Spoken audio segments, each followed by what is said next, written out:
Hey all, welcome to my YouTube channel Walk with Nandu. இன்னைக்கு நம்ம என்ன பார்க்க போறோம்னா பச்சரிசி பாயாசம். இங்க நார்த் சைடுல வந்து கீர்னு சொல்லுவாங்க பாயாசம். சோ பச்சரிசி கீர் பார்க்கலாம். இங்க பாருங்க நான் இதுக்கு இன்னைக்கு 1/2 லிட்டர் பாலுக்கு ஒரு சின்ன டம்ளர்ல 1/2 டம்ளர் பச்சரிசி எடுத்துக்கிறேன். அத ஒரு 10 நிமிஷம் ஊற வச்சு எடுத்துக்கோங்க.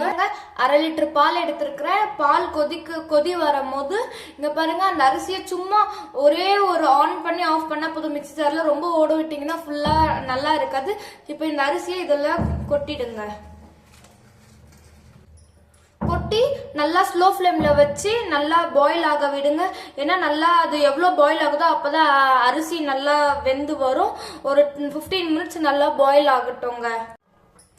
ஒரு 10 நிமிஷம் நல்லா பாயில் ஆன பிறகு ஒரு 5 ஏலக்காய் நல்லா ஆட் பண்ணிக்கோங்க. ஏலக்காய் ஆட் பண்ணீங்கன்னா நல்லா வாசனையா இருக்கும் பாயாசம். ஏலக்காய் ஆட் பண்ணிக்கோங்க. ஒரு 5 பாதாம், 5 முந்திரி, 7-8 திராட்சை இந்த மாதிரி நல்லா துண்டு துண்டா கட் பண்ணிட்டு இதையே ஆட் பண்ணிக்கோங்க. நல்லா பாயில் ஆகிற ஸ்டேஜ்ல ஒரு 15 மினிட்ஸ் நல்லா பாயில் பண்ண விடுங்க. ஒரு 10 நிமிஷம் பாயில் ஆன பிறகு ஏலக்காய், முந்திரி, திராட்சை, பாதாம் இதெல்லாம் ஆட் பண்ணிக்கோங்க. இப்போ சர்க்கரையும் ஆட் பண்ணிக்கோங்க.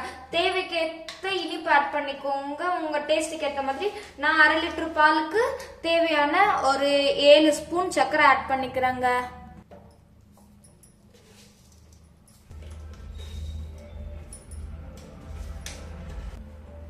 அவ்வளோதாங்க. சக்கரெல்லாம் ஆட் பண்ணிட்டு ஒரு 5 மினிட்ஸ் ஸ்லோ ஃப்ளேம்ல வச்சு நல்லா மீடியம் ஃப்ளேம்ல கொஞ்சம் நல்லா பாயில் ஆன அப்புறம் பார்த்துக்கோங்க.